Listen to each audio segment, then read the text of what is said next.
और challenge start करते हैं। आज हम लोगों ने रिप्रोडक्टिव सिस्टम के अंदर जो ब्रेस्ट डिजीजेज आती हैं उनको डिस्कस करने हैं। ब्रेस्ट डिजीजेस को डिस्कस करने से पहले बाज दफ़ा एग्जाम के अंदर ये एमसीक्यूज पूछ लिया जाता है कि आपको सिंपली वो बता देंगे डिजीज का नाम, और ये पूछेंगे कि ये ब्रेस्ट में किस जगह पे होती है। तो बाज दफ़ा नॉर्मल ब्रेस्ट एनाटॉमी में से वो क्वेश्चन पूछ लेते हैं इंस्टेड ऑफ डायग्नोसिस या फिर मैनेजमेंट। तो सबसे पहले आपने याद रखना है कि जो ब्रेस्ट है इसको डिफरेंट पार्ट्स के अंदर आप डिवाइड करेंगे। ठीक है, ये जो पार्ट्स होंगे डिफरेंट, हर पार्ट की डिफरेंट स्पेसिफिक डिजीज होगी। जैसे फॉर एग्जांपल निपल रेक्टिफेरस डक्ट है, इनके अंदर जो डिजीजेस ओरिजिनेट होती हैं वो आपके पास इंट्राडक्टल पेपिलोम है, मेस्टाइटिस है, ब्रेस्ट अब्सेस है, मेमोरी डक्ट एक्टेजिया है, देन पेजर डिजीज है। All these are the diseases which are going to originate in nipple या फिर लेक्टिफेरस डक्ट। फिर उसके बाद कुछ आपके पास ब्रेस्ट डिजीजेज होती हैं या कुछ कैंसर्स होते हैं जो मोस्टली आपके पास इस जगह पे ओरिजिनेट होते हैं, जिसको टर्मिनल डक्ट लोब्यूलर यूनिट बोलते हैं।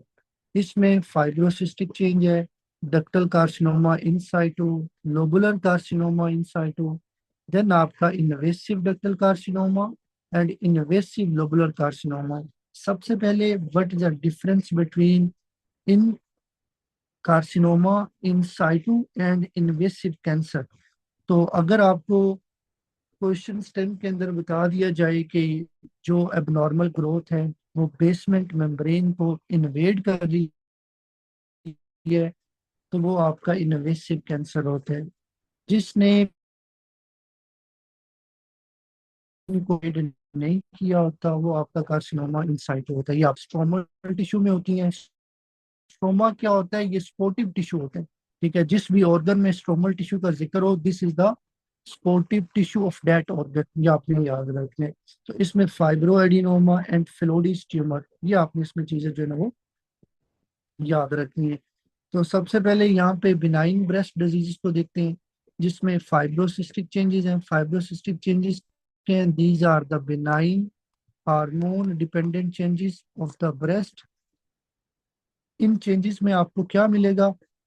ब्रेस्ट के अंदर सिस्ट फॉर्मेशन, फाइब्रोसिस या एपिथेलियल प्रोलिफरेशन। अगर फाइब्रोसिस मिले, सिस्टी आपके पास सिस्ट बनेंगी, तो दैट्स वाई इसका नाम हमने रखा है फाइब्रोसिस्टिक। तो अभी नेक्स्ट आप लोग जो डिजीज पढ़ रहे हैं इसके अंदर आपको ब्रेस्ट के अंदर क्या क्या चीजें मिलेंगी, या तो फाइब्रोसिस मिलेगा या सिस्टिक चेंजेस मिलेंगे। ये most common benign breast diseases हैं जो 20 से 50 ईयर फीमेल में होती हैं, क्योंकि ऊपर आपने एक टर्म पढ़ी है हार्मोन डिपेंडेंट। तो फीमेल में मेन्यूपाज से पहले पहले ये डिजीजेस होंगी, और जैसे ही मेन्यूपाज स्टार्ट होगा ये डिजीजेस ऑटोमेटिकली खत्म हो जाएंगी। तो ये मेन्यूपाज से पहले होती है। मैकेनिज्म क्या है? बिफोर मेन्यूपाज अगर एस्ट्रोजन बार बार ज्यादा होगा, बार बार ये डक्ट और लोब्यूल्स को स्टिमुलेट करेगा, जिससे डक्ट्स आपकी डायलेट हो जाएंगी, जिसमें फ्लूइड अकोमोडेट होगा और सिस्ट बन जाएगी। और अगर ये सिस्ट रप्चर करे, रप्चर करके वहां पे इन्फ्लेमेशन होगी, इन्फ्लेमेशन के बाद वहां पे क्या हो जाएगा? फाइब्रोसिस बन जाएगा। तो जिससे फीमेल को आपके पास फाइब्रोसिस्टिक डिजीज डेवलप होगी, जिससे फीमेल को फिर ब्रेस्ट पेन या ब्रेस्ट के अंदर लंप फील होगा, जिसको लंपीनेस या लंपी ब्रेस्ट डिजीज भी बोलते हैं। पैथोफिजियोलॉजी क्या है? सबसे पहले एस्ट्रोजन एपिथेलियल ग्रोथ को स्टिमुलेट करेगा जो डक्ट के अंदर है। फिर डक्ट्स आपकी ऑब्स्ट्रक्टेड हो जाएंगी, क्योंकि जब एपिथेलियल ग्रोथ होगी तो डक्ट नैरो हो जाएगी। जब नैरो होगी तो उस डक्ट की ऑब्स्ट्रक्शन होगी, ऑब्स्ट्रक्शन होगी तो फ्लूइड ड्रेन नहीं होगा, इकट्ठा हो जाएगा, जिससे वहां पे मल्टीपल सिस्ट बन जाएंगी। और अगर ये सिस्ट रप्चर कर जाए, तो रप्चर करेगी डेफिनेटली वहां पे इन्फ्लेमेटरी सेल आएंगे, मैक्रोफेजेस वगैरह, जो वहां पे डेड टिश्यू या डेब्रिस को खाने की कोशिश करेंगे। तो जब वहां पे इन्फ्लेमेटरी सेल जाएंगे तो वहां पे इन्फ्लेमेशन स्टार्ट हो जाएगी, और इन्फ्लेमेशन में फिर क्या होगा? फाइब्रोसिस होगा, जिससे फीमेल को लंपी पेनफुल जो है ना वो ब्रेस्ट डिजीज डेवलप होगी। ये आपने याद रखना है। इसमें क्लिनिकल सिम्टम्स क्या आएंगे? फीमेल को साइक्लिक ब्रेस्ट पेन होगा मेंस्ट्रुएशन से पहले, मल्टीपल बाइलेटरल ब्रेस्ट लंप होंगे, टेंडरनेस होगी, और ये मेंस्ट्रुएशन के बाद क्या होते हैं? इंप्रूव हो जाते हैं। क्योंकि देखिए, जब भी पीरियड्स आने होते हैं, पीरियड आने से पहले हार्मोनल चेंजेस होती हैं। उन हार्मोनल चेंजेस में एस्ट्रोजन का लेवल थोड़ा ज्यादा होता है, जिसकी वजह से क्या होता है? स्टिमुलेशन स्टार्ट होती है। ये आपने पॉइंट याद रखना है, जिसकी वजह से बिफोर पीरियड्स क्या होगा? ब्रेस्ट पेन होगी। लेकिन जैसे पीरियड खत्म हो जाएंगे, आपके पास क्या होगा, सिम्टम रिजोल्व हो जाएंगे, हार्मोन का लेवल डाउन हो जाएगा। फिर उसके बाद फाइब्रोसिस्टिक चेंजेस के डिफरेंट टाइप्स हैं। एक नॉन प्रोलिफरेटिव लीजन है। नॉन प्रोलिफरेटिव लीजन का मतलब ये होता है कि फर्स्ट ऑफ ऑल इसमें आपके पास या तो सिंपल सिस्ट बनेगी या ब्लू डोम सिस्ट बनेंगे, ठीक है। और आपने एक बात ये भी याद रखनी है कि ये जो नॉन प्रोलिफरेटिव लीजन्स हैं जिसके अंदर सिस्ट बन रही है, उसके बाद सिंपल सिस्ट है या ब्लू डोम सिस्ट है, आपने याद रखना है कि ये बिनाइन होती हैं, इसमें कैंसर का रिस्क नहीं होता। तो अगर उसमें सिर्फ आपको फ्लूइड मिले तो वो सिंपल सिस्ट है। अगर वो सिस्ट के अंदर फ्लूइड हो और उसका कलर ब्लू हो, उसको ब्लू डोम सिस्ट बोलते हैं। फिर उसके बाद एपोक्राइन मेटाप्लेजिया, ये भी आपके पास नॉन प्रोलिफरेटिव लीजन है, फाइब्रोसिस्टिक चेंज है। इसमें क्या होता है, नॉर्मल एपिथेलियम को एपोक्राइन सेल के साथ रिप्लेस कर दिया जाता है।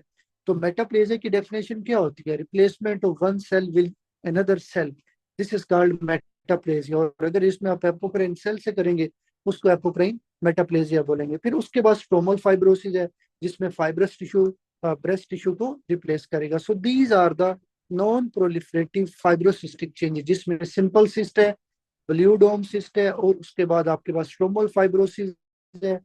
ये आपने इसमें याद रखना है, एपोक्राइन मेटाप्लेजिया। उसके बाद आती हैं प्रोलिफरेटिव लीजन, क्योंकि ये प्रोलिफरेट करती हैं इसलिए ये कैंसर के रिस्क को ज्यादा करेंगे। इसमें स्क्लेरोजिंग एडिनोसिस है। ये आपके पास क्या कंडीशन होती है जिसमें फाइब्रोसिस के साथ साथ नंबर ऑफ एसिनाई इंक्रीज हो, इसको बोलते हैं स्क्लेरोजिंग एडिनोसिस। और ये एसिनाई क्यों इंक्रीज होते हैं, एपिथेलियल की प्रोलिफरेशन से। बार बार एपिथेलियल की प्रोलिफरेशन होगी जिससे रिपीटेड आपके पास फाइब्रोसिस होगा, देन फाइब्रोसिस से ग्लैंड कंप्रेशन होगा जिससे माइक्रो कैल्सिफिकेशन में मिलेंगी। तो अगर आप मेमोग्राफी करोगे, मेमोग्राफी के ऊपर जब आपको कैल्सिफिकेशन मिलेंगी तो आपको ऐसे फील होगा जैसे कैंसर है, लेकिन ये रियल में कैंसर नहीं होता, बट ये कैंसर के रिस्क को ज्यादा कर सकते हैं। फिर उसके बाद एपिथेलियल हाइपरप्लेजिया है, जिसमें सिंपली एपिथेलियल सेल का क्या होता है, आपके पास नंबर इंक्रीज होता है, लेकिन इसमें किसी किस्म का जो है ना आपके पास एटीपिया नहीं होगा, जस्ट नंबर इंक्रीज होंगे। अगर आपके पास एटीपिया मतलब न्यूक्लियर चेंजेस मिले तो इसका मतलब है कैंसर रिस्क ज्यादा हो सकते हैं। तो एपिथेलियल हाइपरप्लेजिया दो तरह के हैं, विद विद एटीपिया, विदाउट एटीपिया। एटीपिया का मतलब होता है इसमें आपको कैंसरस लाइक चेंजेस मिलेंगी सेल के अंदर। तो अगर कोई चेंज ना मिले जो कैंसर लाइक ना हो तो वो विदाउट एटीपी है, जिसमें कैंसर का रिस्क नहीं होता। अगर मिले तो वो विद एटीपी है जिसमें कैंसर के चांसेस ज्यादा हो।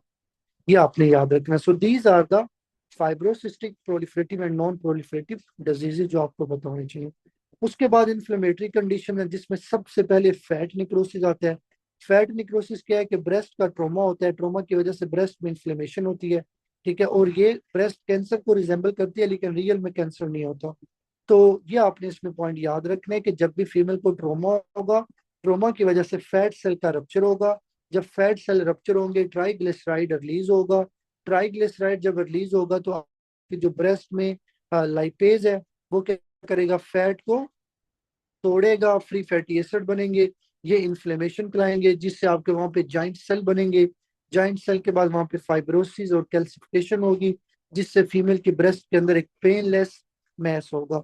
तो ये आपने इसमें याद रखना है। हिस्टोलॉजी में क्या मिलेगा, नेक्रोटिक फैट, मैक्रोफेजेस मिलेंगे जिनके अंदर फैट होगा, उसको फोमी मैक्रोफेज बोलते हैं। जॉइंट सेल और कैल्सिफिकेशन मिलेगी। मेमोग्राफी पे आपको सिस्ट मिलेगी, ठीक है, और उसके अंदर कैल्सिफिकेशन भी मिल सकती है। तो अगर एग्जाम में क्वेश्चन आए कि एक फीमेल है उसके ब्रेस्ट को ट्रोमा हुआ है, ट्रोमा के बाद उसको ब्रेस्ट मैस बन गया, तो ये फैट नेक्रोसिस होगा, ये आपने याद रखना है। फिर आपका लैक्टेशनल मस्टाइटिस है। लैक्टेशनल मस्टाइटिस यूजली सबसे पहले लैक्टेशनल क्या होता है, ब्रेस्ट फीडिंग कराना, ठीक है। तो अगर ब्रेस्ट फीडिंग की वजह से या उसके दौरान अगर किसी फीमेल को ब्रेस्ट की इन्फेक्शन होती है, this is called lactational mastitis. तो breast infection during breast feeding, most common organism एमसीक्यूज है स्टेफिलोकोकस ऑरियस। तो जब बच्चा ब्रेस्ट फीडिंग करता है, बच्चे के जो टिथ होते हैं वो निपल्स के ऊपर क्रैक डालते हैं जिससे बैक्टीरिया डक्ट में एंटर होगा, जिससे मिल्क की स्टेसिस मतलब मिल्क रुक जाएगा डक के अंदर। जिससे क्या होगा, जब मिल्क डक के अंदर रुकेगा बैक्टीरिया मल्टीप्लाई होंगे, बैक्टीरिया मल्टीप्लाई होके आपके पास इन्फ्लेमेशन कराएंगे। जब आपके पास इन्फ्लेमेशन होगी दिस इज कॉल्ड मास्टाइटिस। तो फीमेल को fever, breast pain, redness, swelling और ब्रेस्ट वार्म होगी। कॉम्प्लिकेशन क्या है, ब्रेस्ट अपसेस, ट्रीटमेंट क्या है, एंटीबायोटिक और ब्रेस्ट फीडिंग कंटिन्यू करनी है। तो अगर एग्जाम में क्वेश्चन है कि लैक्टेटिंग फीमेल है, ठीक है, उसके बच्चे की रिसेंट डिलीवरी हुई है, बच्चे को दूध पिलाती है, उसके ब्रेस्ट में मैस है, पेनफुल है, रेड है, टेंडर है, और आपसे पूछा जाएगा डायग्नोसिस, तो ये आपके पास क्या होगा, लैक्टेशनल मास्टाइटिस। और इसमें बाज दफा ट्रीटमेंट पूछी जाती है। ट्रीटमेंट में आपने ये मदर को बताना है कि भाई आपने बच्चे को दूध पिलाते रहना है, दूध नहीं रोकना, क्योंकि अगर वो ब्रेस्ट फीडिंग नहीं कराएगी, मिल्क रुक जाएगा, स्टेसिस बढ़ जाएगी, इन्फ्लेमेशन और ज्यादा बढ़ जाएगी। इसीलिए हम लोग ब्रेस्ट फीडिंग को इंकरेज करते हैं कि आप कंटिन्यू रखो, इसके साथ एंटीबायोटिक लो। फिर उसके बाद मेमोरी डक्ट एक्टेजी है। इसमें क्या होता है कि आपकी जो सब अरेुलर डक्ट्स होती हैं वो आपकी डायलेट हो जाती हैं with inflammation, this is called mammary duct ectasia. ये ओल्डर वुमेन में होता है, जो फीमेल आपके पास स्मोकिंग करती है। अब इसमें क्या होता है, स्मोकिंग की वजह से इन्फ्लेमेशन होती है, इन्फ्लेमेशन से फाइब्रोसिस डक्ट के इर्द गिर्द अकोमुलेट हो जाती है, जिससे डक्ट ऑब्स्ट्रक्शन होती है, डक्ट बंद होगी तो डक्ट डायलेट हो जाएगी। जब चीजें अकोमुलेट होंगी तो डक्ट की डायलिटेशन क्यों होगी, अकोमुलेशन ऑफ सिक्रेशन की वजह से। और अगर सिक्रेशन इकट्ठी होगी, ये इन्फ्लेमेशन को और ज्यादा प्रमोट करेगा। तो इसमें क्लिनिकल फीचर क्या आएंगे, पर्सन को पेरी ओरियुलर पेन होगा, मल्टी कलर्ड निपल डिस्चार्ज होगा, इन्वर्टेड निपल होगा, और पल्पेबल मैस होगा। ये आपने इसमें याद रखना। फिर उसके बाद हमारे पास ब्रेस्ट डिजीजेस के अंदर कुछ बिराइन ब्रेस्ट ट्यूमर्स आते हैं, जिसमें सबसे पहले फाइब्रो एडिनोम है। ये most common benign breast tumour है, जो younger than 35 year old female में होता है। फाइब्रोस्टोमा या ग्लैंडुलर टिश्यू से ये ओरिजिनेट होता है। इसका मैकेनिज्म क्या है कि एस्ट्रोजन स्टोमल ग्रोथ को स्टिमुलेट करता है, फाइब्रोब्लास्ट प्रोलिफरेट होंगे, जिससे डक्ट कंप्रेशन होगा, जिससे क्या होगा, फिर वहां पे मैस बन जाएगा, जिससे फीमेल को मोबाइल ब्रेस्ट मैस फील होगा। क्लिनिकल फीचर्स क्या है, painless, firm, well defined, highly mobile mass feel होगा। ये आपने याद रखना है। इसको ब्रेस्ट माउस बोलते हैं, क्यों, क्योंकि एक तो ये वेल डिफाइन होता है, ये मूव करते हैं। लेकिन एक बात याद रखनी है कि ये जो मैस होता है, ये पीरियड से पहले प्रेगनेंसी के दौरान इसका साइज बढ़ जाते हैं। जैसे पीरियड स्टॉप होते हैं, इसका साइज आपके पास क्या होगा, कम हो जाएगा। ये आपने इसमें पॉइंट याद रखना है। इसमें कैंसर का रिस्क नहीं होता। तो अगर एग्जाम में पूछा जाए, एक 35 ईयर ओल्ड फीमेल आई है, उसको ब्रेस्ट मैस है, ये मैस पीरियड से पहले इंक्रीज हो जाता है, पीरियड्स के बाद इसका साइज कम हो जाता है, और ये मोस्ट कॉमन मैस है, तो फाइब्रोएडिनोमा होगा। अक्सर ये यंग फीमेल्स को ये वाली जो है ना डिजीज होती है। ठीक है, जब आप लोग हाउस जॉब करेंगे वहां पे भी आपके पास स्पेशली जो फीमेल हाउस जॉब करेंगी, तो उनको ये बहुत कॉमन केसेस मिलेंगे कि यंग लड़की हैं, ठीक है, उनको ब्रेस्ट के अंदर मैसेज है, और वो इतने ज्यादा कोई कैंसरस तो नहीं होते, बट पेशेंट जो है ना वो डरा होता है कि पता नहीं मैस है, शायद क्यों कैंसर होगा। लेकिन ये विद टाइम ठीक हो जाते हैं, ये आपको याद रखने। उसके बाद इंट्राडक्टल पेपिलोम है। ये स्मॉल बिनाइन पेपिलरी ट्यूमर है, जो इलेक्ट्रीफेरस डक्ट में होते हैं, और ये बनीथ द निपल, निपल के नीचे होगी। इसमें क्या होता है, पेपिलरी एपिथेलियल प्रोलिफरेशन होती है, जिससे ब्लड वेसल थोड़ी फ्रेजाइल वीक हो जाएगी। जब ब्लड वेसल वीक होगी, आपकी ब्लीडिंग के चांसेस होंगे, जिससे निपल क्या होगा, डिस्चार्ज होगा। तो क्लिनिकल फीचर क्या है, अगर एग्जाम में क्वेश्चन है, एक फीमेल है, यूनिलैटरल ब्लडी निपल डिस्चार्ज है, सब अरुलर मैस है, आपकी डायग्नोसिस क्या होगी, इंट्राडक्टल पेपिलोमा। ठीक है, और इसमें कैंसर का रिस्क भी थोड़ा ज्यादा होता है।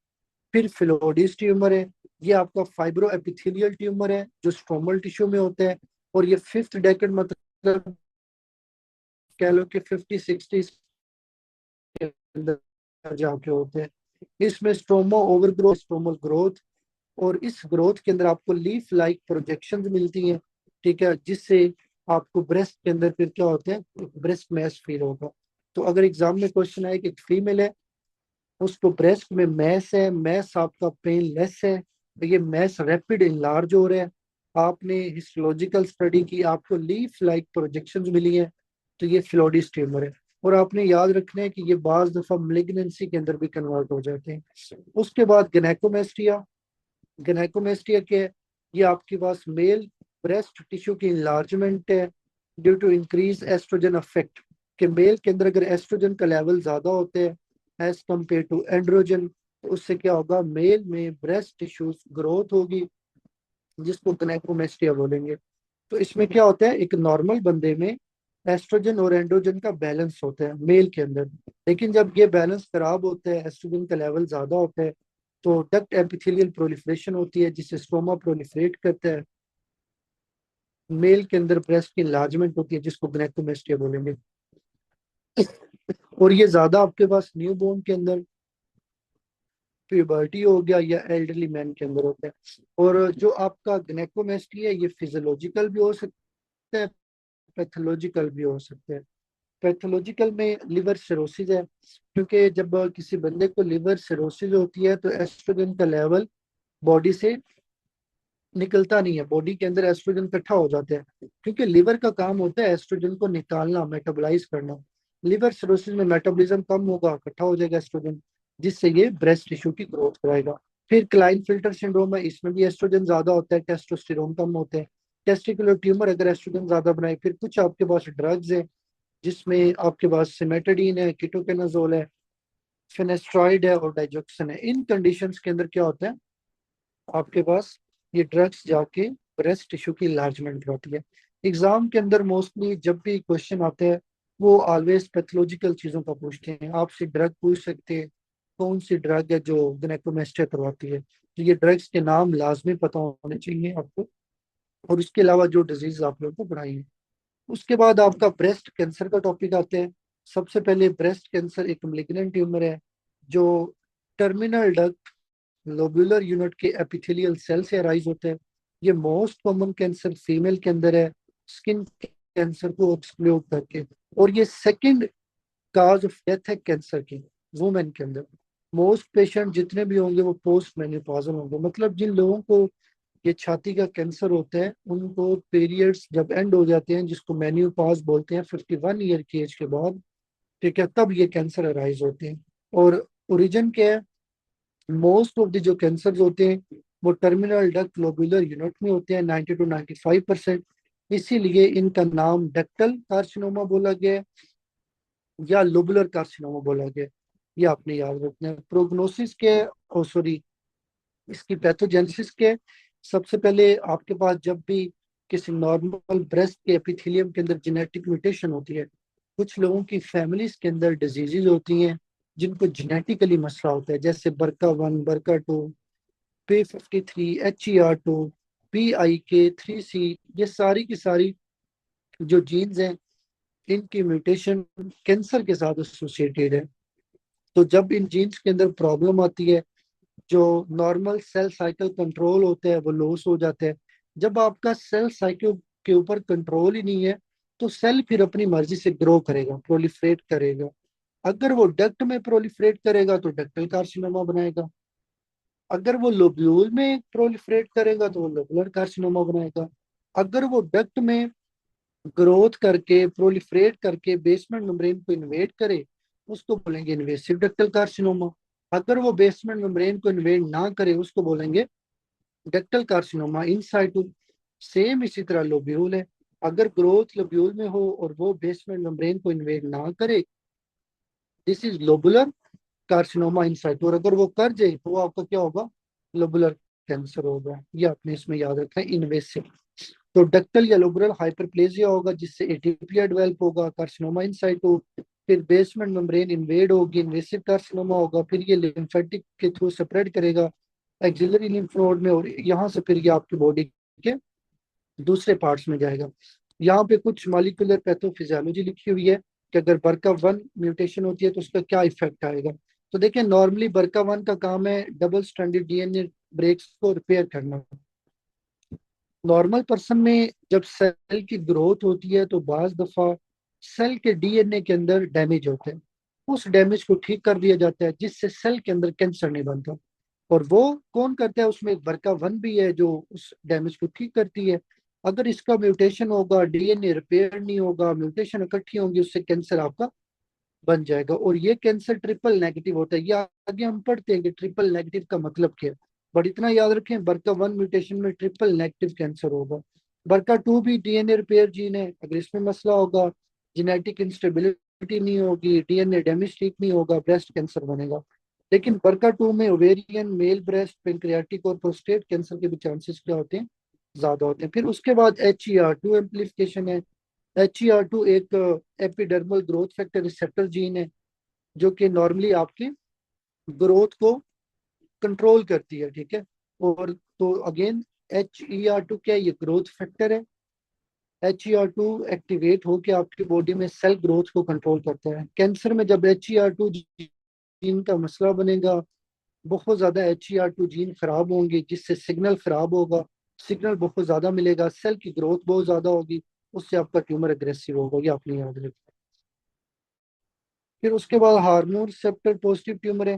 देखिए, अगर एक ट्यूमर ब्रेस्ट में और वो एस्ट्रोजन कर रहा है, एक्सप्रेस प्रोजेस्टेरोन कर रहा है, उसको बोलते हैं हार्मोन रिसेप्टर पॉजिटिव ट्यूमर। तो इसमें जो एस्ट्रोजन होता है वो आपके पास रिसेप्टर के साथ बाइंड करेगा, न्यूक्लियर ट्रांसक्रिप्शन होगी, सेल डिवाइड होगा, ट्यूमर ग्रोथ होगी। लेकिन इसका फायदा ये होता है कि जो ट्यूमर हार्मोनल कह लो कि सेंसिटिव होते हैं, उनकी ट्रीटमेंट होती है अवेलेबल, तो वो ट्रीटमेंट को अच्छा रिस्पॉन्स देते हैं, जिसमें ये टमोक्सिफिन या अरोमाटेज इनहिबिटर है, ये आपके पास एस्ट्रोजन को ब्लॉक करते हैं। तो अगर एक फीमेल को एस्ट्रोजन की वजह से कैंसर है, तो ये उसके लिए अच्छी बात होती है कि उसको जब आप एस्ट्रोजन को ब्लॉक करने वाली ड्रग देंगे तो उसकी बॉडी में कैंसर खत्म हो जाएगा। फिर ट्रिपल नेगेटिव का मतलब होता है वो कैंसर जो एस्ट्रोजन नेगेटिव हो, प्रोजेस्टेरोन नेगेटिव हो, HER2 नेगेटिव हो, इसमें कोई हार्मोन डिपेंडेंसी नहीं होगी। ये बहुत अग्रेसिव ट्यूमर होता है, ये BRCA1 म्यूटेशन की वजह से होता है, और यंगर ब्लैक होने में होगा। क्लिनिकल प्रेजेंटेशन क्या है, फीमेल आपके पास पेनलेस पल्पेबल ब्रेस्ट लंप के साथ आएगी। ये MCQs आपका कि ब्रेस्ट कैंसर ज्यादा किस क्वाड्रेंट में डेवलप होते हैं, अपर आउटर क्वाड्रेंट के अंदर, ये आपने याद रखना है। क्योंकि यहाँ पे आपके ब्रेस्ट टिश्यू की अमाउंट सबसे ज्यादा होती है, इसलिए कैंसर भी ज्यादा होगा। तो जब ट्यूमर इलार्ज होगा, ट्यूमर इलार्ज जो कि कोपर लिगामेंट को इन्वेड करता है, लिगामेंट शॉर्ट होगा, स्किन डिम्पल होगा। तो ये भी MCQs पूछा जाता है कि कैंसर में डिम्पलिंग क्यों होती है, तो वो कोपर लिगामेंट की इन्वेजन से। ट्यूमर आपके जब स्किन को इन्वेड करता है, निप्पल रिट्रैक्ट होगा। ट्यूमर जब आपके पेक्टोरालिस फेशियल को इन्वेड करेगा तो ब्रेस्ट के साथ फिक्स हो जाएगा, स्पेशली जो ब्रेस्ट है वो चेस्ट वाल के साथ फिक्स हो जाती है। ट्यूमर आपका लिम्फेटिक में एंटर होकर एक्सिलरी लिम्फ नोड में मेटास्टेसिस करेगा, और उसके बाद ये फिर आपकी बॉडी में भी दूसरे ऑर्गन में जा सकता है। रिस्क फैक्टर क्या है, अगर एज ज्यादा है, कैंसर के चांसेस ज्यादा, फैमिली हिस्ट्री है, first degree relative, for example भाई बहन को अगर कैंसर था तो ये फर्स्ट डिग्री रिलेटिव है। BRCA1 BRCA2 mutation, atypical hyperplasia है। फिर अगर एस्ट्रोजन एक्सपोजर ज्यादा है, like early menarche, late menopause, nulliparity, breast feeding ना कराना, late first pregnancy, hormone replacement therapy, ये सारी की सारी एस्ट्रोजन को ज्यादा करेंगे, ये आपने याद रखना है। फिर उसके बाद ओबेसिटी है। ओबेसिटी में क्या होता है, जितना एडिपोज टिश्यू होगा उतना अरोमाटेज एंजाइम होगा।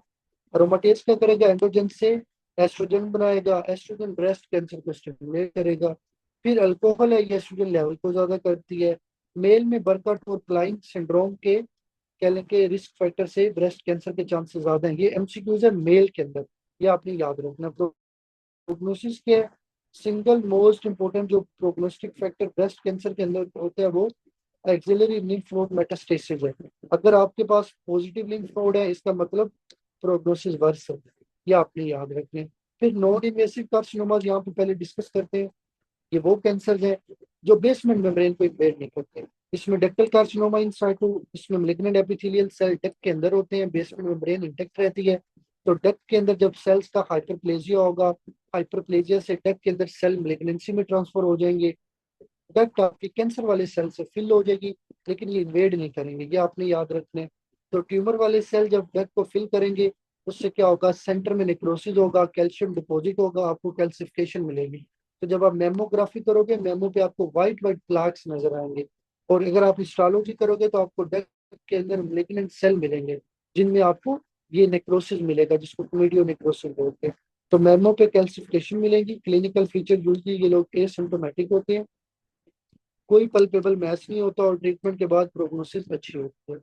फिर पेजर डिजीज ऑफ ब्रेस्ट है, ये आपने याद रखना है कि spread of ductal carcinoma in situ या invasive ductal carcinoma through lactiferous duct to nipple. अब देखो, मैंने आप लोगों को पीछे बल्बा के भी पेजर डिजीज पढ़ाई थी, और उसमें मैंने आप लोगों को पढ़ाया था कि उसके अंडरलाइन कोई डिजीज नहीं होती। लेकिन ये जो ब्रेस्ट की पेजर डिजीज है, इसमें ना अंडरलाइन कोई डक्टल कार्सिनोमा होता है।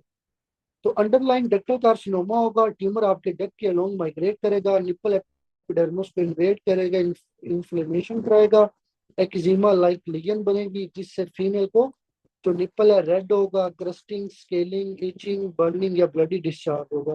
और ये यूनिलैटरल होता है। जब आप हिस्टोलॉजी करोगे तो आपको लार्ज पेजेड सेल मिलेंगे एपिडर्मिस के अंदर। फिर again lobular carcinoma in situ है। अगर लोब्यूल्स के अंदर मेलिग्नेंट सेल मिलते हैं, ठीक है, उसको लोबुलर कार्सिनोमा इन साइटो बोलेंगे, क्योंकि इन्होंने बेसमेंट मेम्ब्रेन को इन्वेड नहीं किया। इसमें क्यों कैंसर बनते हैं लोब्यूल्स के अंदर, उसका मैकेनिज्म पता होना चाहिए। नॉर्मली क्या होता है, अगर ये हमारी बॉडी में दो सेल हैं, ये दो सेल्स आपस में जुड़े होते हैं एक एडहेरिंग प्रोटीन की वजह से, और ये प्रोटीन फिर सेल की ग्रोथ को कंट्रोल करती है, सेल को अलहदा नहीं होने देती, सेल को सप्रेस करके रखती है। तो जब इसका लॉस होगा, सेल एडेशन नहीं होगी, सेल की प्रोलिफरेशन ज्यादा होगी, लेकिन वो इन्वेड नहीं करेगा। ये आपने याद रखना है। इसमें कैल्सिफिकेशन नहीं होती क्योंकि इसमें नेक्रोसिस नहीं होगा, इसलिए आपको माइक्रो कैल्सिफिकेशन नहीं मिलेगी। एसिम्टोमेटिक मरीज होते हैं, इंसिडेंटल फाइंडिंग होती है। इसमें कैंसर का रिस्क थोड़ा ज्यादा होता है, दोनों ब्रेस्ट के अंदर कैंसर के चांसेस ज्यादा हो सकते हैं। फिर उसके बाद इन्वेसिव कार्सिनोमा। अब डिफरेंस कुछ नहीं है, डिफरेंस सिर्फ इतने हैं, जो डक्टल या लोबुलर था उसने बेसमेंट मेम्ब्रेन को इन्वेड कर दिया, तो ट्यूमर बेसमेंट मेम्ब्रेन को इन्वेड कर जाएगा, जिसमें इन्वेसिव डक्टल कार्सिनोमा है। तो most common invasive breast cancer है, जो 70 to 80% लोगों में होता है, ये आपने याद रखना है। तो डक्टल कार्सिनोमा इंसाइटू अगर बेसमेंट मेम्ब्रेन को इन्वेड करे, स्टोमा को इन्वेड करे, फाइब्रस रिस्पॉन्स होगा जिसको डेस्मोप्लेजिया बोलते हैं, और फाइब्रस रिस्पॉन्स से वहां पे फाइब्रोसिस होगी, ट्यूमर हार्ड होगा। तो कैंसर सेल फाइब्रोब्लास्ट को स्टिमुलेट करते हैं, कोलेजन डिपॉजिट होता है, ब्रेस्ट में मैस बनेगा, जिससे इरेगुलर मैस का बॉर्डर होंगे। हार्ड इरेगुलर फिक्स मैस होगा फीमेल को चेस्ट के अंदर, स्किन की डिम्पलिंग होगी, स्किन निपल रिट्रैक्ट होगा, हिस्टोलॉजी पे मेलिग्नेंट ग्लैंड मिलेंगे, डेस्मोप्लास्टिक स्टोमा मिलेगा। अगेन सेम लोबुलर कार्सिनोमा में अगर ये मेलिग्नेंट ट्यूमर लोब्यूल में हो और आपकी ब्रेस्ट बेसमेंट मेम्ब्रेन को इन्वेड कर जाए, this is called invasive cancer. And second most common जो इन्वेसिव कैंसर वो ये वाला। तो इसमें एक एडेरिन का लॉस होगा, सेल सेपरेट होंगे, सिंगल सेल फिल्ट्रेशन होगी, मतलब आपकी बेसमेंट में ब्रेन के अंदर ये इन्फिल्ट्रेट करेंगे, लेकिन इसमें फाइब्रोसिस ज्यादा नहीं होती as compared to ductal. Histology पे आपको सिंगल फाइल पैटर्न मिलेगा, कोई डक्ट फॉर्मेशन नहीं मिलेगी, कोई फाइब्रोसिस ज्यादा नहीं मिलेगी। ये बाइलैटरल होता है और इसमें मल्टीफोकल आपको चेंजेस मिलते हैं, ये आपने याद रखना। फिर उसके बाद इन्फ्लेमेटरी ब्रेस्ट कैंसर, ये हाईली एग्रेसिव ब्रेस्ट कैंसर है, ये डर्मल लिम्फेटिक्स को इन्वॉल्व करता है। अब ये आपका एमसीक्यूज है, ठीक है, कि कौन से लिम्फेटिक इन्वॉल्व होते हैं। तो ट्यूमर आपके इन्वेसिव जो कह लें कि डर्मल लिम्फेटिक नोड्स होंगे उनको इन्वेड करेगा, लिम्फ की ऑब्स्ट्रक्शन होगी, वहां पे अडीमा बनेगा, लिम्फ अडीमा उसको बोलेंगे, जिससे स्किन में अडीमा बनेगा और उसकी जो अपीयरेंस है वो चेंज हो जाएगी, जिसको पेडियो ऑरेंज बोलते हैं। तो पेडियो ऑरेंज अपीयरेंस क्यों होती है, अडीमा की वजह से स्किन में अडीमा बनेगा, जो हेयर फॉलिकल्स है वो थोड़े टेथर्ड हार्ड हो जाएंगे, जिससे ऑरेंज अपील अपीयरेंस फील होगी। क्लिनिकल फीचर के हैं, पेनफुल ब्रेस्ट मैस होगा, ब्रेस्ट वार्म होगी, रेड होगी, स्वोलन होगी, कोई लंपी मैस नहीं होगा, थोड़ी ऑरेंज आपके पास क्या होगा अपीयरेंस होगा। और गलती से हमें ले ये लगेगा जैसे मस्टाइटिस है, हमेशा एग्जाम में ब्रेस्ट डिजीज का क्वेश्चन कंपेयर किया जाता है। तो मस्टाइटिस के अंदर ब्रेस्ट फीडिंग की हिस्ट्री होगी, रिसेंट डिलीवरी की हिस्ट्री होगी, लैक्टेशन की हिस्ट्री होगी, लेकिन जो आपका ये इन्फ्लेमेटरी ब्रेस्ट कैंसर, इसमें इस तरह की कोई खास हिस्ट्री नहीं होगी। ये ओल्ड एज फीमेल में ज्यादा होता है, प्रोग्नोसिस पुअर है, 50% इसमें सर्वाइवल होता है, ये आपने याद रखना है। तो ये काइंडली आपने सारे वन लाइनर पॉइंट यहाँ से रीड आउट करने हैं। उसके बाद पेनोरी डिजीज है। पेनोरी डिजीज क्या है, एक ऐसी बीमारी है जिसमें ट्यूका एल्बोजीनिया के अंदर फाइब्रोसिस बनती है। वो फाइब्रोसिस क्यों बनती है, एक्वायर्ड फाइब्रोटिक डिसऑर्डर की वजह से। जिससे क्या होता है, जब ट्यूनिका एल्बोजीनिया में फाइब्रोसिस होती है तो आपके पीनस का जो कर्वेचर है वो एबनॉर्मल हो जाएगा इरेक्शन के दौरान। तो ये मोस्ट कॉमन मेल्स में होती है, अक्सर कंप्लेन लेके आएंगे कि डॉक्टर साहब जब इरेक्शन होती है तो मेरे फिनाइल का कर्वेचर टेढ़ा होता है, ठीक है, इस तरह से वो प्रेजेंट करेगा। तो इसमें क्या होता है कि सबसे पहले ट्यूनिका एल्बोजीनिया क्या है, तो कार्पस कवर्नोजा को जो लेयर कवर करती है उसको ट्यूनिका एल्बोजीनिया बोलते हैं, ये आपने याद रखना है। तो जब आपके पास ये एक्सपैंड होती है इरेक्शन के दौरान तो स्ट्रेट पेनिस होता है नॉर्मल पर्सन के अंदर, लेकिन बार बार ट्रोमा की वजह से इंटरकोर्स के दौरान बार बार रिपीटेड ट्रोमा होगा, ट्यूनिका एल्बोजीनिया में छोटे छोटे टीयर बनेंगे, वहां पे इन्फ्लेमेशन स्टार्ट होगी, फाइब्रोब्लास्ट एक्टिव होंगे, कोलेजन डिपॉजिट हो जाएगा, फाइब्रस प्लाक बनेगा, जिससे पीनिस की इलास्टिसिटी लॉस होगी, तो एक साइड पे एक्सपेंशन होगी, एक साइड पे नहीं होगी इरेक्शन के दौरान। तो इसमें क्या होगा, जिस साइड पे आपका पेनिस बेंड होगा वो अफेक्टेड साइड होगी। और इसकी फर्स्ट एड में डायग्राम भी बनी हुई है, आप लोगों ने लाजमी देखना है। फाइब्रस प्लाक बनता है, इलास्टिसिटी को कम करेगा, एसिमेट्रिक एक्सपेंशन होगी जिससे पिनाइल कर्वेचर टेढ़ा होगा, और इससे फिर पर्सन को इरेक्शन के दौरान पेन भी होती है, और ये पेन इंटरकोर्स के दौरान भी ज्यादा होगी, और इंटरकोर्स फिर करेगा ही नहीं पर्सन क्योंकि उसको पेन होती है। तो इससे बंदे का इरेक्टाइल डिसफंक्शन हो जाएगा। तो कर्ड आपका पीनिस होगा इरेक्शन के दौरान, पेनफुल इरेक्शन होगी, इरेक्टाइल डिसफंक्शन होगा। फाइब्रस प्लाक आपको पीनिस में फील होगा, पल्पेबल, और सेक्शुअल इंटरकोर्स के दौरान एंजाइटी होगी। इसका ट्रीटमेंट क्या है? अगर अर्ली डिजीज है तो एमसेट्स दो, ऑब्जर्व करो। अगर स्टेबल डिजीज है, इंट्रा लीजनल आपने कोलेजनेज इंजेक्शन देने हैं जो फाइब्रोब्लास्ट को इनहिबिट करेंगे, फाइब्रोसिस नहीं होगा। सीवियर है तो भाई सर्जिकल उसको ठीक करो। अब आपने पिनाइल फ्रैक्चर को डिफरेंशिएट करना है पेरोनी डिजीज से। पेरोनी डिजीज क्रोनिक है, इसमें फाइब्रोसिस होती है, इसमें पेनिस का कर्वेचर बेंड होता है।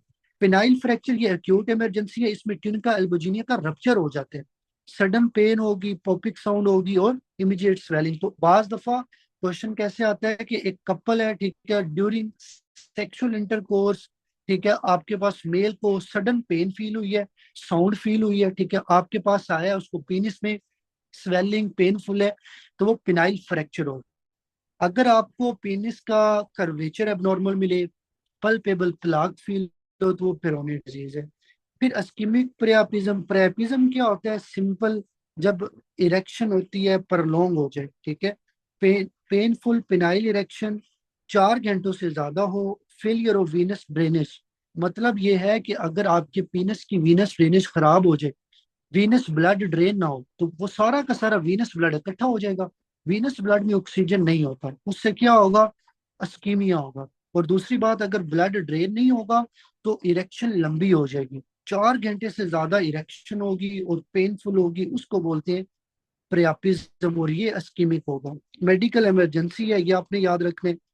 नॉर्मल इरेक्शन कैसे होती है? सेक्सुअल स्टिमुलेशन होगी, नाइट्रिक ऑक्साइड रिलीज होगा, स्मूथ मसल रिलैक्स होता है, आर्टीरियल फ्लो इंक्रीज होगा, वीनस फ्लो कंप्रेस होगा, जिससे इरेक्शन होगी। तो इसका मतलब अगर एक नॉर्मल बंदे की इरेक्शन हो रही है, उसमें आर्टीरियल फ्लो ज्यादा होता है, वीनस फ्लो कम, मतलब ये है कि वीनस ड्रेनेज कम होती है।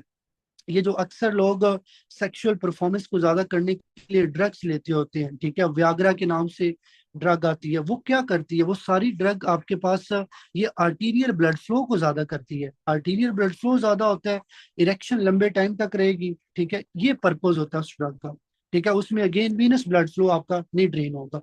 तो सिंपल याद रखो, इरेक्शन के लिए अगर आर्टीरियल ब्लड फ्लो ज्यादा रहेगा तो इरेक्शन लंबी हो जाएगी, ठीक है। और इजेकुलेशन के बाद क्या होता है? आपका सिंथेटिक नर्वस सिस्टम स्टिमुलेट होता है, वो वीनस ड्रेनेज को ज्यादा करता है, जिससे क्या होता है? ड्यूमिसेंस, मतलब ये है कि इरेक्शन खत्म हो जाती है। तो ये भी एमसीक्यूज आते हैं। इरेक्शन अंडर कंट्रोल होती है पैरासिम्पथेटिक नर्वस सिस्टम के, इजेकुलेशन कंट्रोल होती है सिंथेटिक नर्वस सिस्टम के, ये आपने याद रखने। तो वीनस आउटफ्लो ऑब्स्ट्रक्शन होगा, ब्लड आपका कार्पोरा क्वर्नस में ट्रैप होगा, जिससे ऑक्सीजन डिप्लीट होगी, हाइपोक्सिया होगा, एसिडोसिस होगी, अस्कीमिया होगा, स्मूथ मसल नेक्रोसिस होगी, तो इरेक्टाइल डिसफंक्शन हो जाएगा। काजेस के हैं? Sickle cell disease, sickle RBC venous channel को ब्लॉक करेंगे, ये बच्चों में कॉमन काज है। कुछ ड्रग्स हैं, सिल्डेनाफिल, ट्रेजोडोन, एंटीसाइकोटिक, इंट्राकवर्नोजल इंजेक्शन, ये सारे के सारे पेनफुल इरेक्टाइल इरेक्शन करवा सकते हैं। क्लिनिकल फीचर के हैं? मरीज आपके पास आएगा, पेनफुल इरेक्शन है, 4 घंटे से ज्यादा टाइम हो गया है, कार्पस क्वर्नोजा रिजिड होगा, सॉफ्ट ग्लैंड्स पेनिस से। ट्रीटमेंट क्या है? फौरन से कार्पोरल ब्लड को स्पायरेट करो, इंट्राकवर्नोजल फिनाइल एफ्रीन इंजेक्शन दो। ये इंजेक्शन जाके क्या करेगा? आपके आर्टीरियल ब्लड फ्लो को कम करेगा, ब्लड फ्लो कम होगा, ऑटोमेटिकली इरेक्शन खत्म हो जाएगी। या फिर आप सर्जिकली शंट कर लो, ठीक है। ये लिखा भी हुआ, फिनाइल एफ्रीन क्यों करनी है? अल्फा 1 स्टिमुलेशन होगी, स्मूथ मसल कॉन्ट्रैक्ट करेगा, आर्टीरियल फ्लो कम होगा, वीनस ड्रेनेज ज्यादा होगी, और इरेक्शन खत्म हो जाएगी, जिसको डिट्यूमिसेंस बोलते हैं, ये आपने याद रखें। उसके बाद squamous cell carcinoma of the penis है, ये कैंसर आपके पिनाइल स्क्वेमस एपिथेलियम से अराइज होता है, ये मोस्ट कॉमन पिनाइल कैंसर है। ये ज्यादा एचपीवी इन्फेक्शन से होता है। एचपीवी आप लोगों ने पीछे भी पढ़ा था, E6P50 को इनहिबिट करती है, E7RB को, जिससे सेल साइकिल रेगुलेशन खत्म होगी, डिस्प्लेजिया होगा, डिस्प्लेजिया से कार्सिनोमा इनसाइड, तो फिर इन्वेसिव कैंसर बनेगा। कौन से लोग हैं जिनको ये कैंसर ज्यादा होता है? एचपीवी की इन्फेक्शन 16, जो लोग ये सरकमसिजन नहीं करवाते, पोर हाइजीन है, स्मोकिंग है, क्रोनिक इन्फ्लेमेशन है, ये आपने याद रखना है। फिर उसके बाद कैंसर बढ़ने से पहले कुछ प्री मिलिग्नल लीजन्स होती हैं। एक आपके पास बोएन डिजीज है, इसमें शाफ्ट इन्वॉल्व होती है, व्हाइट प्लाक बनता है, ये कार्सिनोमा इनसाइट है। फिर अरिथ्रोप्लेजिया ऑफ क्वार्ट है, इसमें ग्लैंड्स पेनिस इन्वॉल्व होता है, इसमें रेड प्लाक बनेगा, इसलिए इसको अरिथ्रोप्लेजिया बोलते हैं, ये भी कार्सिनोमा इनसाइट है। फिर बोविनाइड पेपिलोसिस है, इसमें मल्टीपल रेडिश पेप्यूल बनते हैं, ये HPV-16 की वजह से होता है, इसमें मेलिग्नेंसी पोटेंशियल कम होता है। तो बेसिकली ये बिनाइन कंडीशन है, प्री मेलिग्नेंट है, इनसे बॉडी में कैंसर बनेगा। ठीक है, ये आपने याद रखना है। क्लिनिकल फीचर के मरीज पेनाइल अल्सर के साथ आएगा, मैस होगा, ठीक है, ब्लीडिंग होगी, पेन होगा, इन्ग्वाइनल लिम्फेडिनोपैथी हो सकती है। हिस्टोलॉजी करोगे तो स्क्वेमस सेल कार्सिनोमा में आपको केराटिन पैरल्स मिलते हैं, स्क्वेमस डिफरेंशिएशन मिलेगी, ये आपने याद रखना है। उसके बाद क्रिप्टो ऑर्किडिज्म। क्रिप्टो ऑर्किडिज्म क्या होता है? देखिए, नॉर्मल बंदे में जो टेस्टिस होते हैं वो दो होते हैं, ये दोनों टेस्टिस सेक्रोटम के अंदर होते हैं।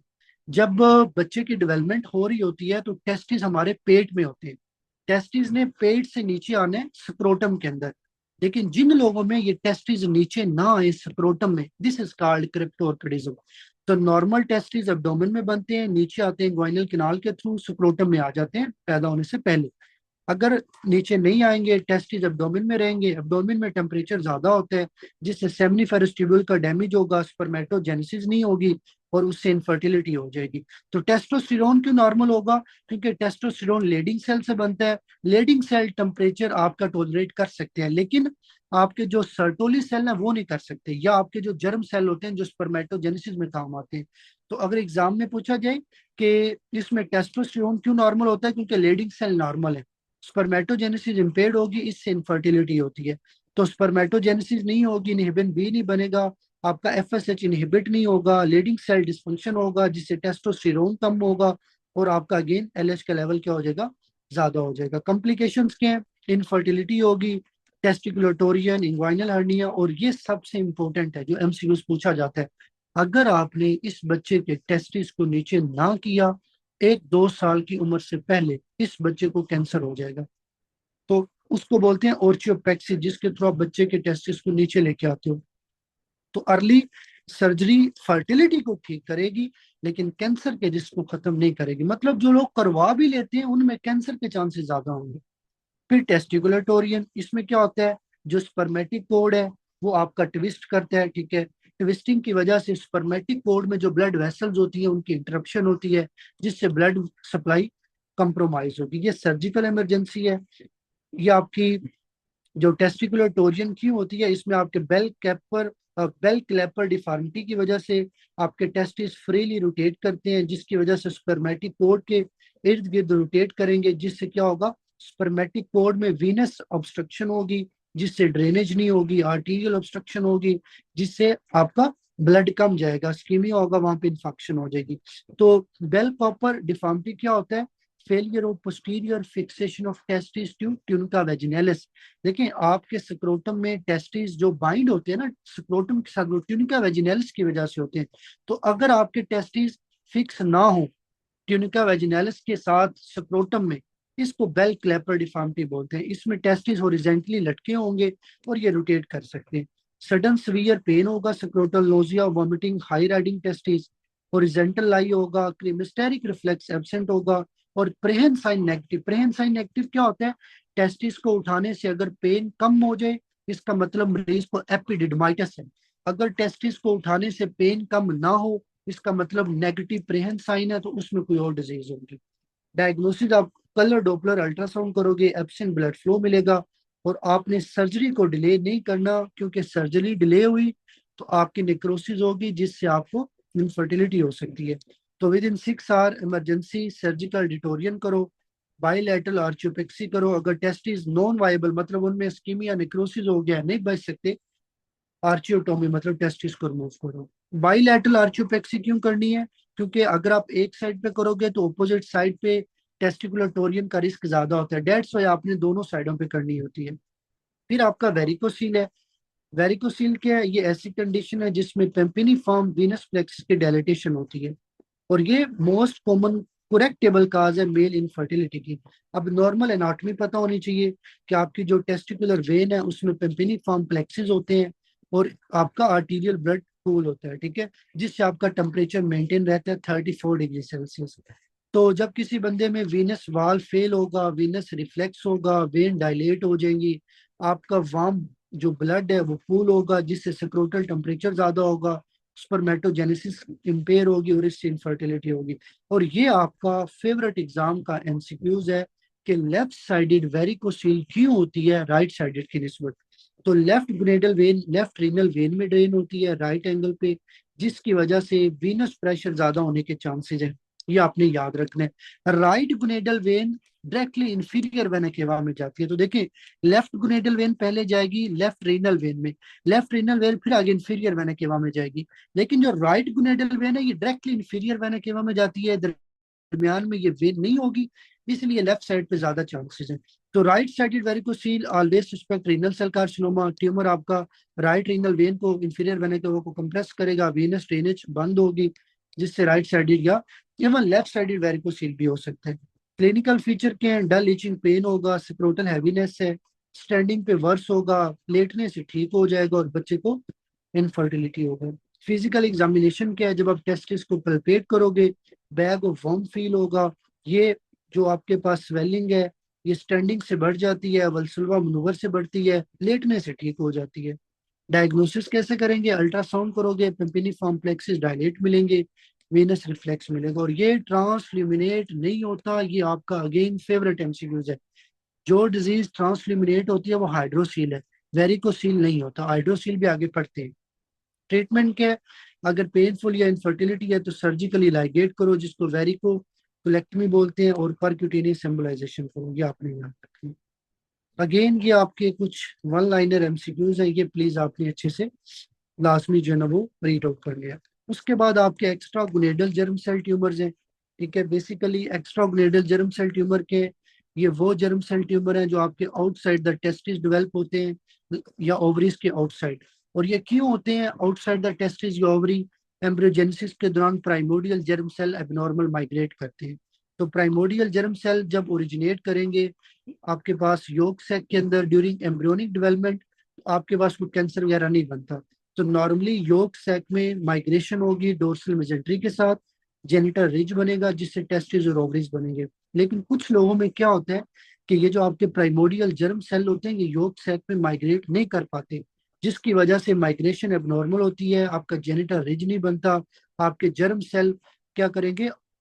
आपके पास योग सैक में नहीं जाएंगे, किसी और जगह पे रहेंगे, जिसकी वजह से वहां पे उनके अंदर डैमेज या म्यूटेशन के चांसेस बढ़ेंगे, जिससे कैंसर के चांसेस बढ़ जाएंगे। फिर ये मिड लाइन क्यों होते हैं? क्योंकि primordial germ cell embryonic midline के अगेंस्ट माइग्रेट करते हैं, इसलिए ट्यूमर आपके पास यहाँ पे जो है ना वो कैली के ग्रो करेंगे। कॉमन साइट के रेट्रोपेरिटोनियम, मीडियास्टेनम, पाइनियल ग्लैंड या सुप्रासेलर रीजन। बच्चों में मोस्ट कॉमन सैक्रोकोक्सीजियल टेराटोमा है, ये आपने याद रखने, जिसमें बच्चे को आपके पास ट्यूमर लोकेशन के लिहाज से सिम्टम्स आएंगे। अगर मीडियास्टेनल ट्यूमर है चेस्ट पेन डिस्निया होगा, अगर पाइनियल ट्यूमर है हेडेक, हाइड्रोसिफिलिस या पेरिनोड सिंड्रोम होगा, जिसमें अपवर्ड गेज पाल्सी होती है। फिर सैक्रोकोक्सीजियल ट्यूमर होगा तो बच्चे को लार्ज मैस बर्थ में फील होगा, कंस्टिपेशन होगी, यूरिनरी ऑब्स्ट्रक्शन होगी। तो मतलब ये है कि सिम्टम्स को रट्टा नहीं लगाना, सिम्टम्स डिपेंड करते हैं लोकेशन, जहां पे कैंसर होगा उस लोकेशन के सिम्टम्स आएंगे। फिर आपका हाइड्रोसील का टॉपिक है। हाइड्रोसील क्या है? सिंपल याद रखो, जब आपकी abnormal collection of fluid accumulation होती है between the visceral and parietal layers of tunica vaginalis, जो टेस्टिस को सराउंड करती है, उसको हाइड्रोसील बोलते हैं। ये मोस्ट कॉमन काज सिक्रोटल स्वेलिंग की है, पेनलेस। तो एनाटॉमी के नॉर्मल जो आपके टेस्टिस होते हैं उनके इर्द गिर्द ट्यूनिका वेजिनालिस होते हैं, ठीक है। और इस लेयर में मतलब जो ट्यूनिका वेजिनालिस के प्राइटल और विजरल लेयर है इसमें थोड़ा सा फ्लूइड होगा। लेकिन अगर ये फ्लूइड एक्सेसिव हो जाए, जहाँ पे आपका फ्लूइड फील्ड सैक इकट्ठा हो जाएगा, जिससे पेनफुल सिक्रोटल स्वेलिंग होगी। हाइड्रोसील दो तरह की होती है, कम्युनिकेटिंग और नॉन कम्युनिकेटिंग। पहले हम पढ़ते हैं कंजेनिटल कम्युनिकेटिंग हाइड्रोसील को। अब देखिए नॉर्मली क्या होता है कि जब टेस्टिस पेट में होते हैं ना, तो पेट से नीचे इन्होंने सक्रोटम में आना है, ठीक है, स्क्रोटम में जब ये आते हैं ना नीचे, तो आपके पेरिटोनियम की एक लेयर को साथ लेके आते हैं, उस लेयर को प्रोसेस वेजिनैलिस बोलते हैं। जब ये लेयर टेस्टिस को नीचे रख देती है स्क्रोटम के अंदर, तो ये लेयर डिजेनरेट हो जाती है, प्रोसेस वेजिनैलिस क्लोज हो जाती है, जिससे क्या होता है, आपके स्क्रोटम और पेरिटोनियल कैविटी के दरमियान कोई कनेक्शन नहीं रहता। तो नॉर्मल बंदे में प्रोसेस वेजिनैलिस क्लोज होती है, कोई कम्युनिकेशन नहीं होती। लेकिन अगर ये प्रोसेस वेजिनैलिस क्लोज ना हो, आपका पेरिटोनियम का फ्लूइड स्क्रोटम में आएगा, जिससे हाइड्रोसील होगी। तो ये बच्चों में होता है, स्क्रोटम स्वेलिंग होगा जो डे में ज्यादा होगा, फिर ये इंडेक्ट इंग्वाइनल हर्निया की वजह से भी हो सकता है। 1 साल में ये ठीक हो जाएगा।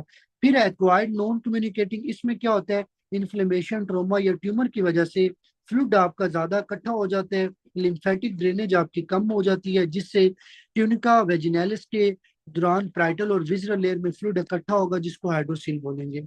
तो इसमें काज, ट्रोमा, एपिडिडमाइटस, ओस्चाइटिस और टेस्टिकुलर ट्यूमर है, जिसमें बच्चे को पेनलेस स्क्रोटल स्वेलिंग होगी, सोट फ्लेक्चुएंट और ट्रांसल्यूमिनेट करेगी। ट्रांसल्यूमिनेट क्यों करेगी?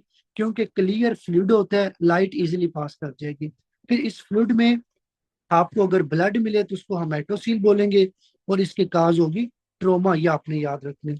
डायग्नोसिस कैसे करते हैं? फिजिकल एग्जामिनेशन करो, ट्रांसल्यूमिनेशन टेस्ट पॉजिटिव आएगा, अल्ट्रासाउंड करो जिससे आपको फ्लूइड टेस्टिस के इर्द मिलेगा। ट्रीटमेंट क्या है? अगर इन्फेंट है ऑब्जर्व करो, अडल्ट है काज को ठीक करो, अगर स्टिल नहीं हो रहा हाइड्रोसिल ठीक, तो आपने हाइड्रोलेक्टमी करने, ये आपने याद रखना है। फिर है स्पर्मेटोसील। स्पर्मेटोसील क्या है? ये एक सिस्टिक डायलिटेशन होती है एपिडिडमल डक्ट की या रेटिस टेस्टिस की, जिसके अंदर आपके स्पर्म होते हैं, और ये ज्यादा हेड ऑफ एपिडिडमस में कंडीशन डेवलप होती है, ये आपने याद रखना है। मैकेनिज्म क्या है? जब एपिडिडमल डक्ट की ऑब्स्ट्रक्शन होगी, स्पर्म अकोमुलेट होंगे। जब स्पर्म एपिडिडमल डक्ट में अकोमुलेट होंगे तो डक्ट डायलेट होगी, जिससे सिस्ट बन जाएगी, जिसको स्पर्मेटोसील बोलेंगे। तो स्पर्म ट्रांसपोर्ट ब्लॉक होगा, जिससे ब्लॉकेज की वजह से प्रेशर ज्यादा होगा, सिस्ट बन जाएगी, जिससे पर्सन को पैरा टेस्टिकुलर मैस फील होगा। तो पेनलेस शॉर्ट फ्लक्चुएंट स्वेलिंग होगी, ये आपने याद रखना है। और ये स्वेलिंग अबव द और बिहाइंड द टेस्टिस होगी। ठीक है, ये आपके पास टेस्टिस से सेपरेट होगी, ये पॉइंट आपने याद रखना है। अल्ट्रासाउंड पे आपको सिस्ट मिलेगी एपिडिडमस के अंदर। ट्रीटमेंट क्या है? सिंपल याद रखो, अगर लार्ज है सिम्टोमेटिक, उसको सर्जिकल एक्सीजन करो, अगर छोटी है तो ऑब्जर्व करो। और ये आपका डिफरेंशियल डायग्नोसिस है। Hydrocele fluid surround around the entire testis, ये ट्रांसल्यूमिनेट करते हैं, इसमें आपको टेस्टिस फील नहीं होंगे। स्पर्मेटोसील में सिस्ट एपिडिडमस में बनती है, इसमें टेस्टिस सेपरेट और पल्पेबल होंगे। ये डिफरेंशियल पॉइंट आपको याद रखने। फिर उसके बाद ये आपका टेबल है, आपकी हाइड्रोसील, स्पर्मेटोसील, वेरिकोसील और टेस्टिकुलर टोरियम के दौरान। रिप्रोडक्टिव सिस्टम में हमेशा एग्जाम के अंदर इन चारों में से कोई ना कोई क्वेश्चन आता होता है, और ये टेबल आपके इंशाल्लाह वो क्वेश्चन करेक्ट कराएगा। आपने इस टेबल को अच्छे से देखना है। फिर आपके एंड पे ये कुछ वन लाइनर पॉइंट्स हैं, ये आप लोगों ने देखने हैं। तो ये आप लोगों का जो है ना वो पीडीएफ था जो हमने कंप्लीट करना है। बाकी इंशाल्लाह फिर जो नेक्स्ट पीडीएफ है वो फिर इवनिंग में कंप्लीट करेंगे। इन टॉपिक्स को आप लोगों ने पीडीएफ से पहले पढ़ने हैं, पीडीएफ के बाद आप लोग फर्स्ट एड को पढ़ेंगे, ठीक है, अगर कोई पढ़ना चाहते हैं तो। और बाकी आप लोगों का जो एंडोक्राइन का सिस्टम मैंने पहले भी बता दिया है, आप लोग सोल्व करें, देखें आपका कौन सा एरिया वीक है और उसको रिवाइज करें, क्योंकि नेक्स्ट आपका रिप्रोडक्टिव सिस्टम का टेस्ट होगा। तो अगेन जब रिप्रोडक्टिव आएगा तो फिर एंडो की बारी खत्म हो जाएगी। तो इसीलिए आप लोग जो है ना वो इस सिस्टम को सॉल्व करें। जिनको आईडी नहीं मिली वो मैसेज कर दें, इंशाल्लाह उनको थोड़ी देर तक आईडी मिल जाएगी।